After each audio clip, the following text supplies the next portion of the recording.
Welcome to today's speaker series called Conversations Around the Connection, around the Joy of Connection. I'm seeing some familiar names and faces on Zoom. It's nice to see everybody.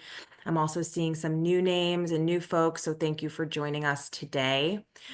For those of you who may not be familiar with Tuesday's Children, our organization was founded in the wake of September 11th to provide healing and resilience for families that were forever changed by that day.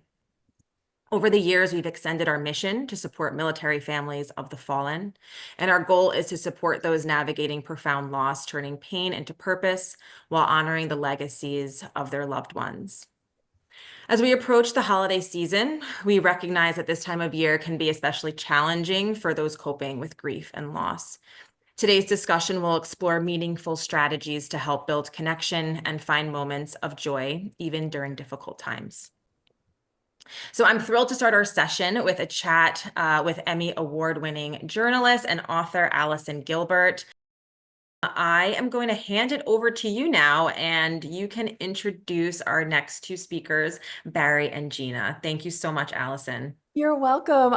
This is my favorite part now. I don't get to talk about myself. I get to talk about Gina Moffa and Barri Leiner Grant. I must tell you guys in full transparency, these two experts are also friends. And so I feel like this is just both a treat professionally because I learn from them so much all the time, but also a treat because it's the holidays and I now get to have my eyes on them for just a little bit of time. So welcome, Gina and Barri. Hi, everybody. Hi, everyone. It's so good to be here. And Allison, so wonderful to hear from you in this way, too, in a new way, and to hear about Dr. Ruth's real mission and vision here that you get to continue on for her. Thank you. So it was really Thank you, wonderful to guys. hear that.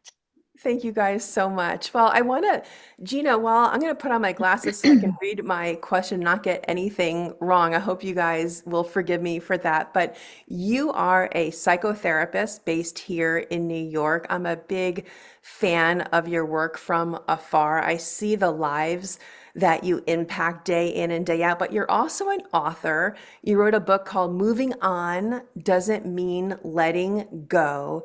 And when you set out to write the book, I'm Mhm. curious what you wanted your readers to know, especially in this conversation that we're talking about connections and resilience and this time of year for the holidays when we can all use more of that.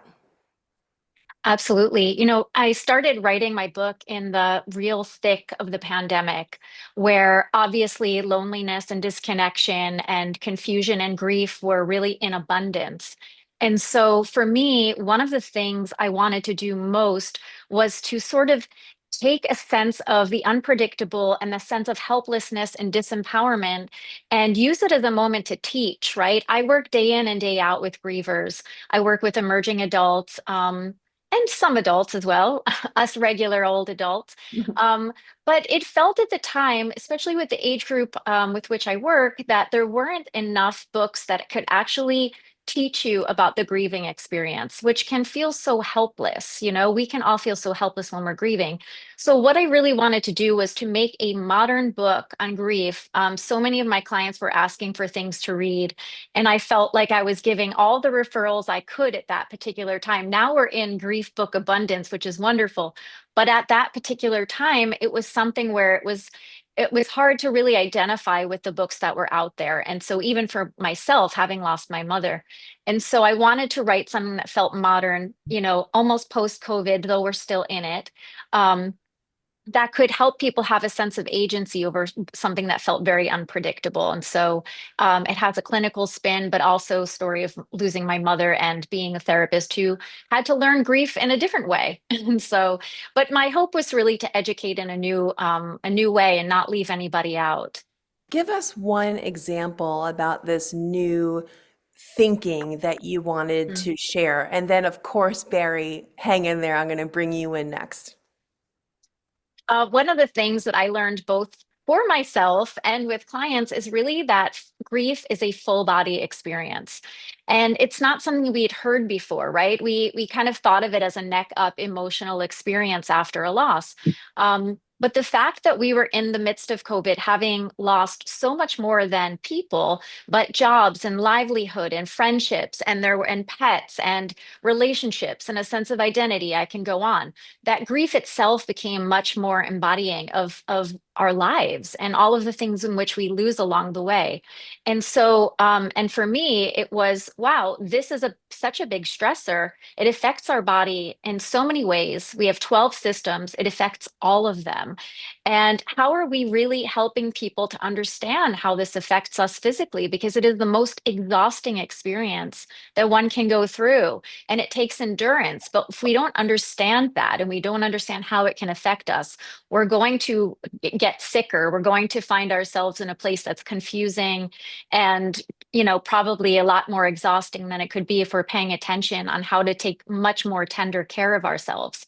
So that was one of the things I really wanted to teach about in here, is how to be more present with our body during grief. I love that. And Mhm. just by the way, a little housekeeping note, we are going to have time for your questions. If you're here, it's because you know and love Barri and Gina. It's because maybe you have questions about the joy of connections. Maybe you have concerns about how to face the holidays without your loved one, whether that loss happened during 9/11, whether it happened last week, you're here to learn and to ask questions. So please, when we get off this Zoom at the strike of 2 o'clock Eastern Time, I do not want you to have a single regret. So please give some thought to what you want to ask Barri. Give some real consideration to questions you may have for Gina, and don't squander the opportunity to really get off your chest the things that you are most concerned about or curious about today. So let me bring in Barri Leiner Grant. You're the founder of the Memory Circle, which I want you to explain. And you lost your mom, Ellen, which I'm sure was some of the ember that had you go down the path of creating the Memory Circle. And I want to point out too, the loss of your mom was sudden. And I think a lot of folks in the 9/11 community can relate to sudden loss. And so, what have you learned about moving through grief in I counted like 30 years Yeah, since your 31 mom here. died? Yeah, thank you. And thank you for sharing her name. I would say Gina's mom's name is Rose. And I think my greatest learning was, and back to the loneliness that you describe as a pandemic, I think becomes on the heels of any great loss like 9/11. What I realized was that we were in this communal the spirit of community in lifting one another up, but yet the grief was creating such loneliness. And in 1993, no one said grief or grieving. And what I discovered actually around community in New York City was that that's what felt good. Our talking about it, our being with it, our being able to find people who allowed us to feel seen and heard and understood in our grief. And that's when I realized that community as a motherless daughter was something that was so essential. I went through life sort of making it a secret, but yet it was something that I was always carrying. It felt very other, it felt very lonely, it felt very unsure. And I felt it was almost, I would say, crazy making. Like you're going through all of these thoughts in your own mind, but you are sure that they are yours alone. And then I started to read books like Gina's and realize that it meant to me on those pages that there would just be one thing there that allowed me to feel like I was with others that were feeling the same way. But then meeting other motherless daughters sort of illuminated the concept of, could we sit shoulder to shoulder with others who understood our loss, who understood exactly what it was that we were going through? And that's really what I did with the Memory Circle. It started as something very just peer guided, where I was like, what if I opened this door and created a circle where we could just sit in community, share the names of our loved ones, share the story of our loved ones, and the questions we have about grief and loss and how we carry it and carry their memories forward. And that was really the impetus. And then folks started to say, I lost my pet, I lost my partner, I lost, you know, my significant other. And I thought, could we grow this circle to include grief and loss in a way that it incorporates all loss, grief, death and non-death loss, which we are all living with daily.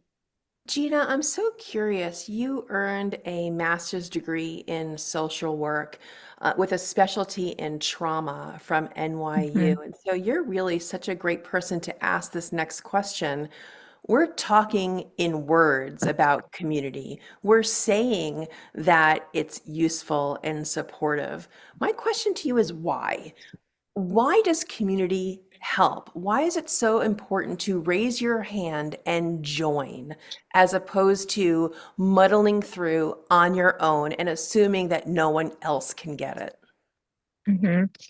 Well, this is where Barry's group comes in handy and and the beautiful community that she creates. One of the things that's really important with anybody who's gone through a trauma or a loss, I tend to think of both of them in one and as one and the same, is the idea that we need to be witnessed and that we are not just in a vacuum alone. We don't live our lives alone. So why would we grieve alone? We need to be validated in our lives. So why would we not be wanting to be validated in our deepest sorrow? I think the idea of sharing, right? There's the idea of we share joy and it's double the joy. We share sorrow, it's half of the sorrow. And there's something to taking the weight off of another person, a responsibility off of that, and sharing the idea that we are all so interconnected. And when I witness somebody else's pain, I'm better for it. I think of it as a reference point, but I think the idea that we need to be witnessed in our trauma and our pain is so important because we are all so good at compare and despair. Mm. And we're also good at, thinking the other person has it better than us, or they're doing it better, or we're not doing it well enough. And when we share each other's stories, it gives other people permission to be to find safety in that, and other people to find permission in falling apart and to know, oh yeah, it's not what it seems. I'm not alone in this. And that alone has such a healing component to it that there actually should be more research done on the idea of groups in general and how it affects the nervous system and creating safety and togetherness and healing. So that's the country road answer. No, I love it. I love it. In fact, it reminds me when the US Surgeon General, Dr. Vivek Murthy, proclaimed loneliness an epidemic, he cited research, and I'm paraphrasing now, but you guys can totally Google his report to look up the actual wording. But basically, the gist is that even volunteering in our pain can lift our spirits. So it's not just a feel good from when you are at need yourself.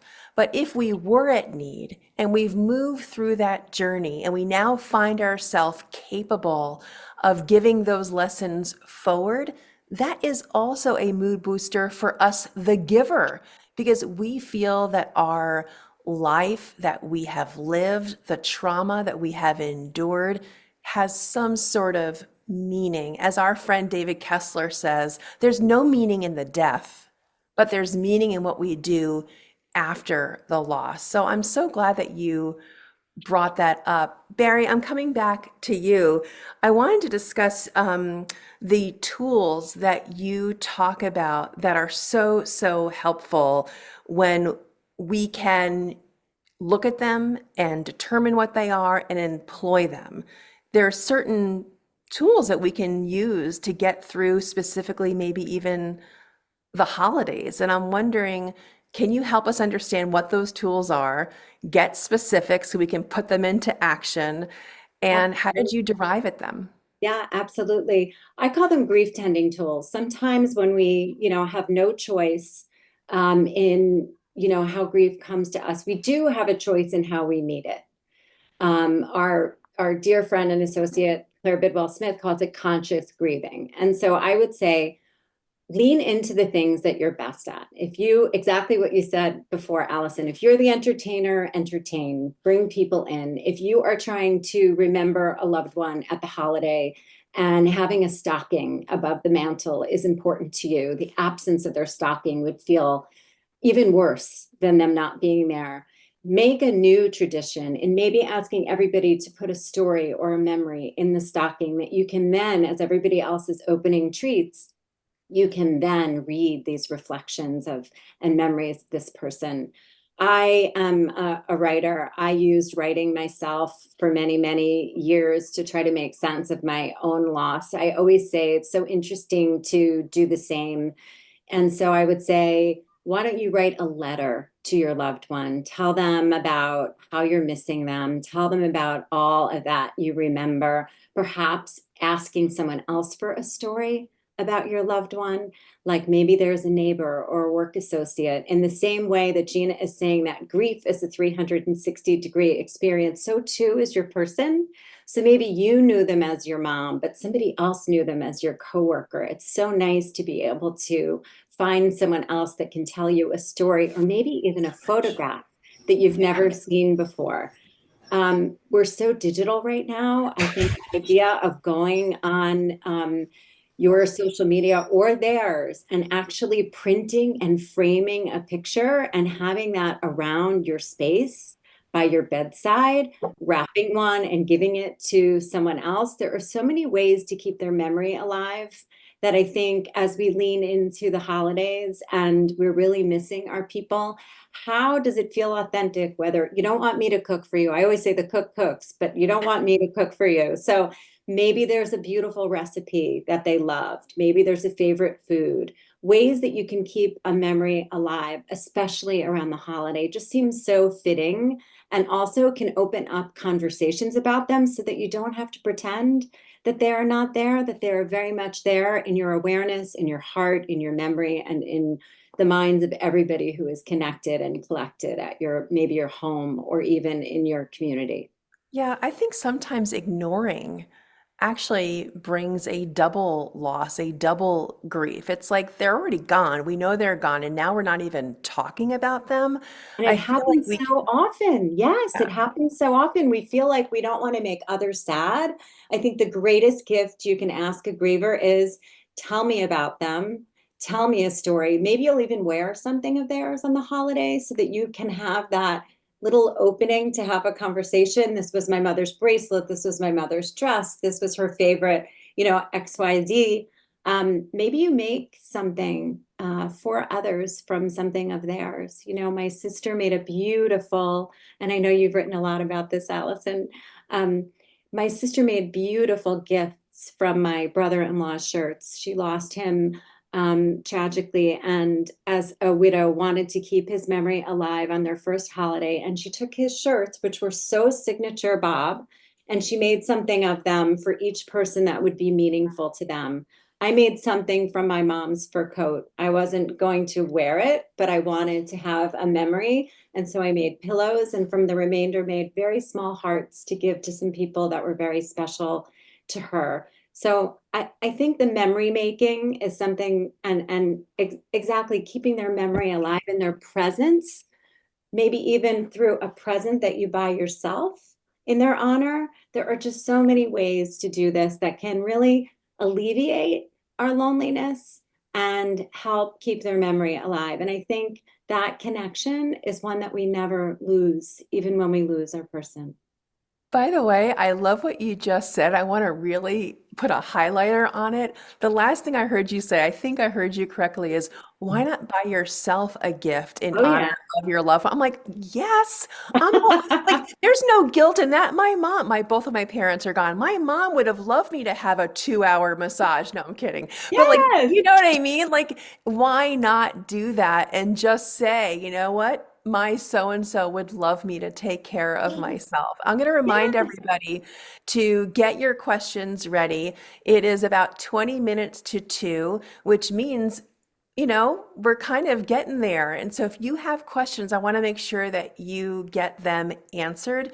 You've taken the time to be here today. I know you showed up for a reason. There had to be something about how this event pulled at you. So please get your questions ready. I'm going to go to Gina now and ask you a little bit of a different kind of question. It's a little bit of a pivot, but I think it's really important for the holidays.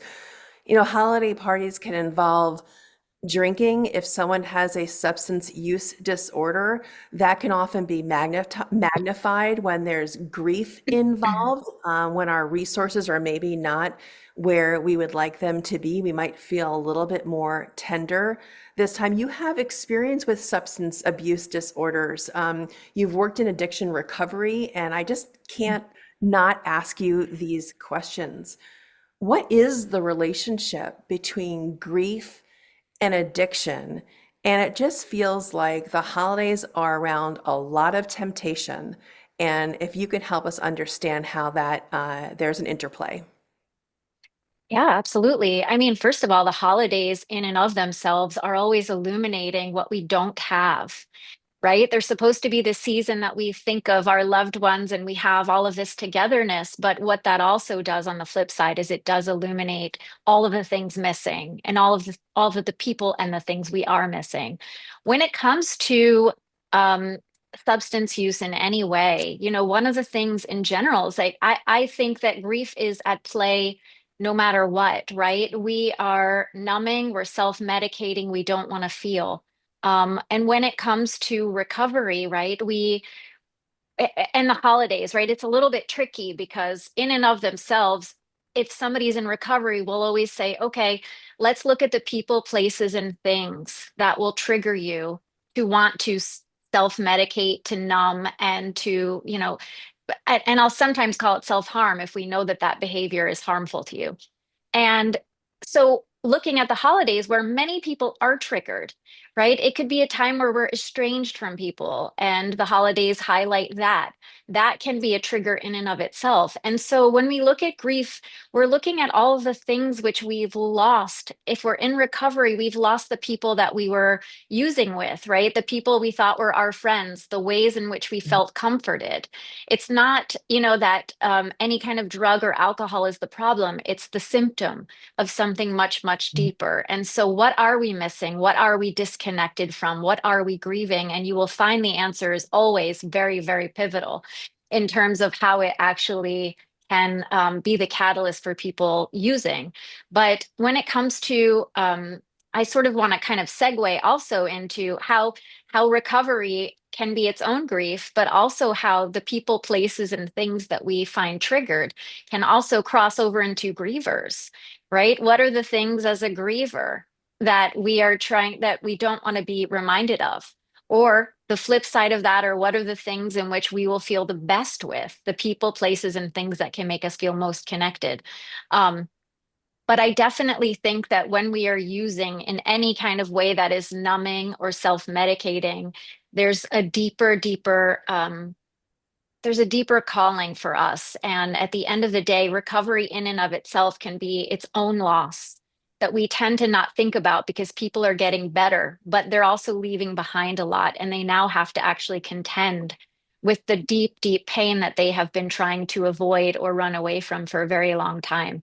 So it's a multi-pronged answer in a way. No, I'm so grateful for your response. It reminds me of some of the conversations that we had with Dr. Ruth. I say we because there was another co-author, her 30 plus year, she called him her Minister of Communications, Pierre Lehue, and he was invaluable team member to this book project. And I remember so clearly there's parts of this book we talk about when you need to let some friends go. We're talking about connections here. We're talking about relationships that actually can help you.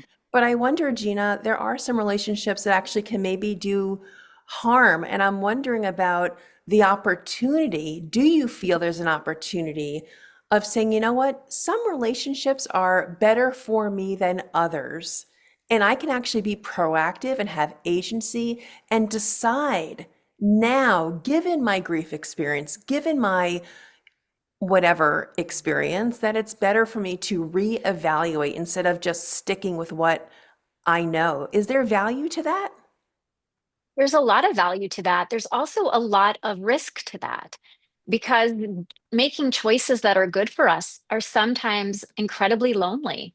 And that puts us in a place of having to reevaluate our own sense of worth and our own sense of abandoning ourselves, right? When we're in relationships that are very toxic, or we're in relationships that aren't healthy for us, friendship or otherwise, it can be really hard to come to terms with the idea of I abandon myself every time I am in this relationship that hurts me. And that's its own sense of grief. Um, that said, I'm really a big fan of trying to replace, in a sense, one good thing with taking away something else. I Mm. think that if we just take away the things that hurt us and we're left in this dark abyss of self-analysis, right? I'm talking from the therapist here. It can be incredibly painful and it can make us further anxious and further depressed. So a lot of it is, if I'm going to do this, who are my allies in my life? Who are the people I can lean on? Who is my call a friend? Who is my, who are people who will help me have a soft landing and validate my choices? Because I'm otherwise going to feel filled with doubt and I'm going to be further alienated in this world, right? I have some friends who are like, I hang out with so and so just because it's good to have something to do.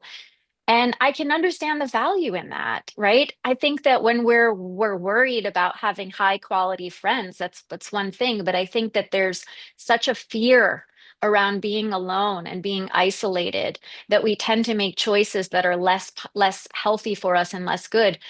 But we weigh it out. Is it healthier to be alone, or is it healthy to be in a relationship that we know is toxic, right? And both of those are hard. Both of those are hard things. That's why therapy is so great.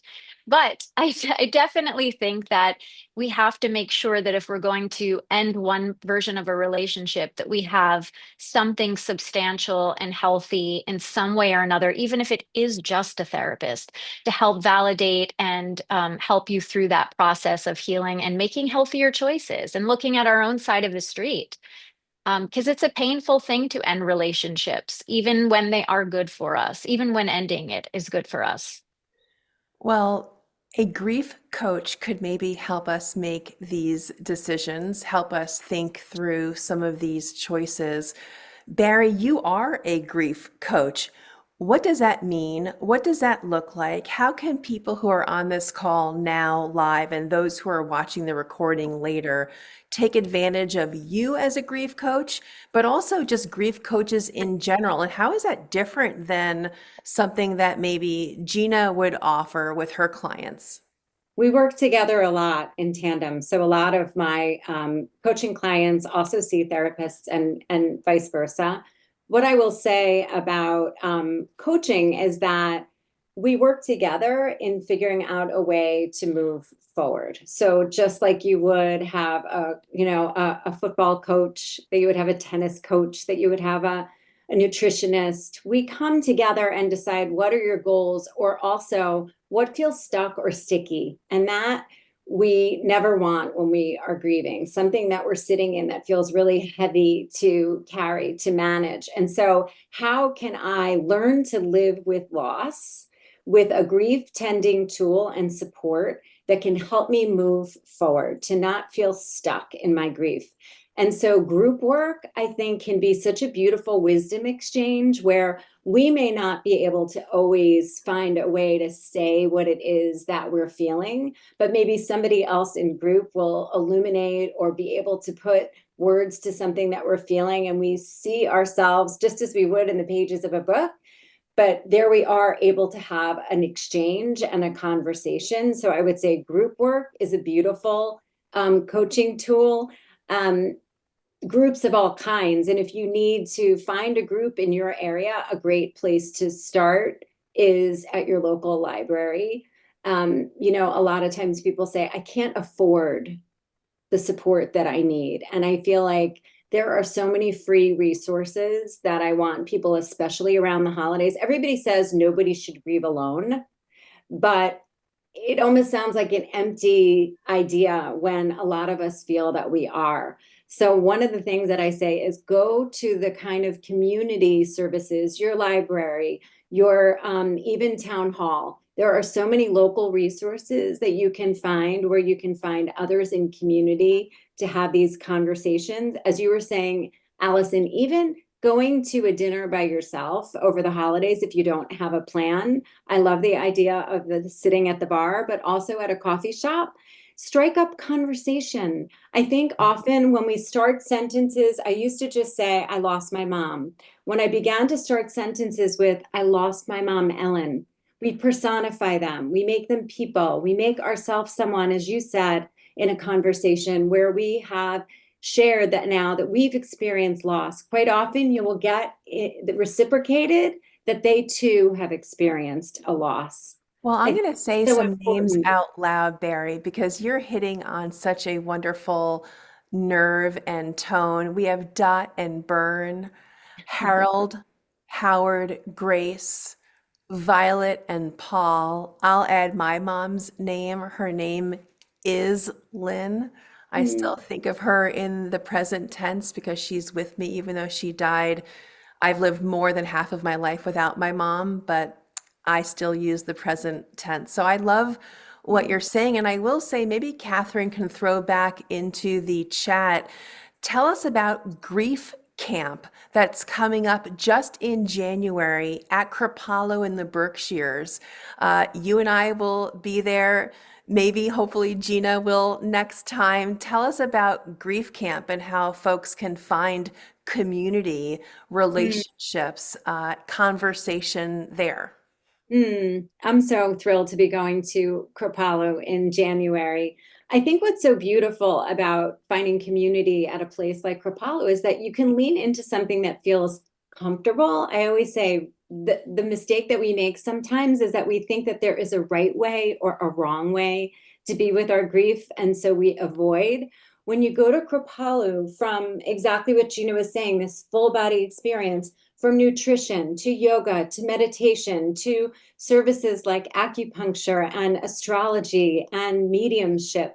There are all kinds of ways to explore, from writing to yoga nidra. I mean, the plethora of ways that you can serve yourself in this grief camp, as we so warmly named it. The invitation to be with what feels comfortable to you will inevitably invite you to sit beside someone who also is choosing a beautiful meal, a cooking class, a writing session, a meditation session, some kind of learning, even going on a hike or a walk. You will turn to your left and turn to your right, and the people who are also there are inevitably someone who is missing someone else, and you can simply ask their name, ask for a story, and I promise you will feel that intimate connection that only another griever, in my humble opinion, can really understand. Like we do better when we know better, and sometimes we don't know better until we have experienced our own loss. And so I think when we come together in this camp um, at Kripalu, that we can really create dedicated space and time to being with our grief, to grief tending, to talking about our person, to incorporating them into a way of learning to live with them forward. Very much like what you said, Allison. They're always with us, but really having a place where that is so understood, and learning more ways of illuminating their presence in your life and learning to live with them in this beautiful way forward, is all there. It's all around you, and you can pick and choose just like you would camp activities. And not to be trite or make it anything that is fun, so to speak, as we would think of as camp, but we deserve that too. Making space for this so that we can honor ourselves, not just our loved ones, honor ourselves in our grief experience. And that's what it will be, an entire week of experiential learning. I love it. I think it's the perfect gift, honestly, to give yourself.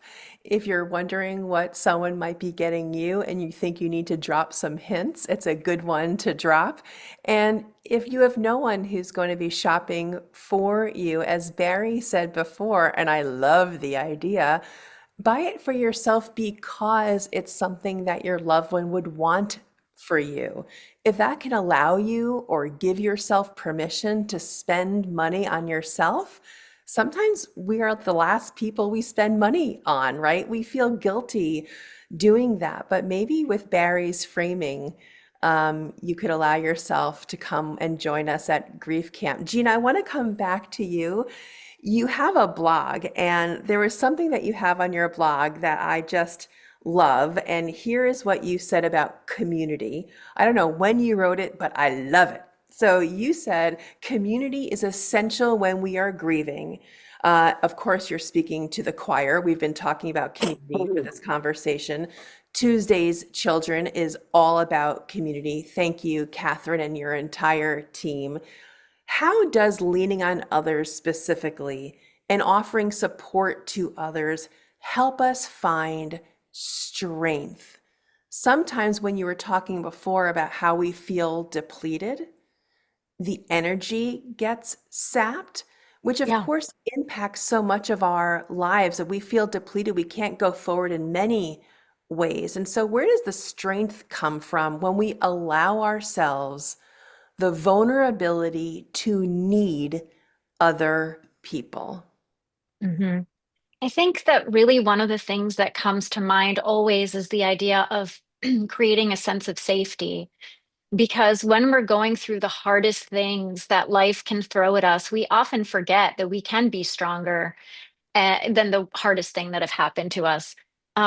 But when we are with others and there is that sense that we are not alone, and we can have that sense of feeling safe, then we get out of, not to bring in the nervous system, but we get out of that sense of survival. We get out of that sense of fight or flight, and we begin to see hope, and we begin to see possibility, and we begin to allow in life a little at a time. And that to me is where we derive our strength. It's in those baby steps of allowing in love and hope and comfort and support and camaraderie and togetherness. And knowing that we don't have to pretend, and knowing that we don't have to keep a strong face for people, that we're allowed to just be us in the safety of whatever that community may be, is a gift unlike any other. It really does allow us to imagine taking another step forward when we really can imagine doing it.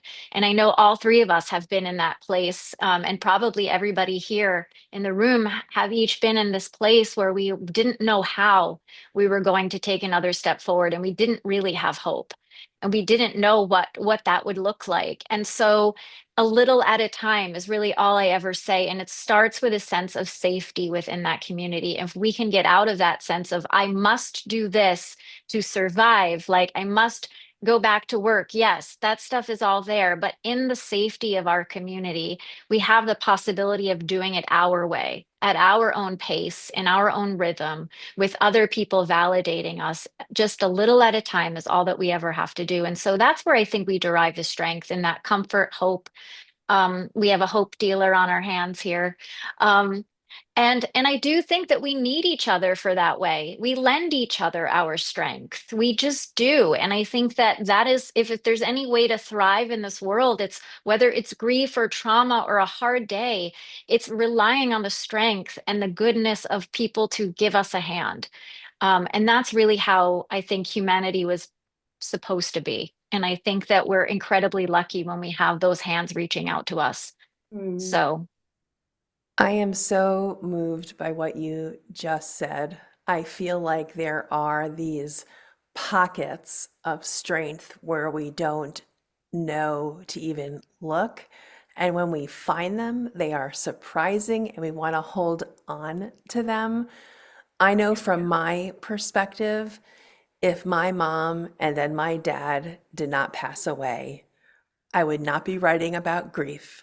And if I wasn't writing about grief, I wouldn't have met my dear friends, Gina Moffa and Barri Leiner Grant, who I feel inspired by. And so while I wouldn't give anything to have both of my parents back, um, what a gift you two are to us in this conversation and to me personally. So thank you both for same. being Mm. here. I am so grateful. What I do want to say, and this is really important, is that while our time together now is nearing the end of the top of the hour, that does not mean that these connections are severed. In the chat, you have seen the social channels for a Barri Leiner grant. You've seen the socials for me, I hope, on Instagram, also for Gina Moffa. We are all accessible. It doesn't mean that at 2 o'clock we are going into the ether and you can never be with us or talk with us again. We are available. You can join us at grief camp if you wanted to, that Barri was talking about. Gina, of course, sees people privately, but does so many events, as does Barri. So this doesn't have to be the end. It could be the beginning. And I will say one more thing. Barri had talked about writing as a practice that she really enjoys.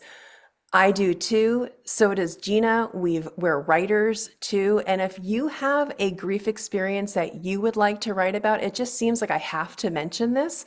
Tonight at 7 p.m., there's going to be a 90-minute Zoom where my literary agent, Peter Steinberg from UTA, is going to be taking your questions about writing your project.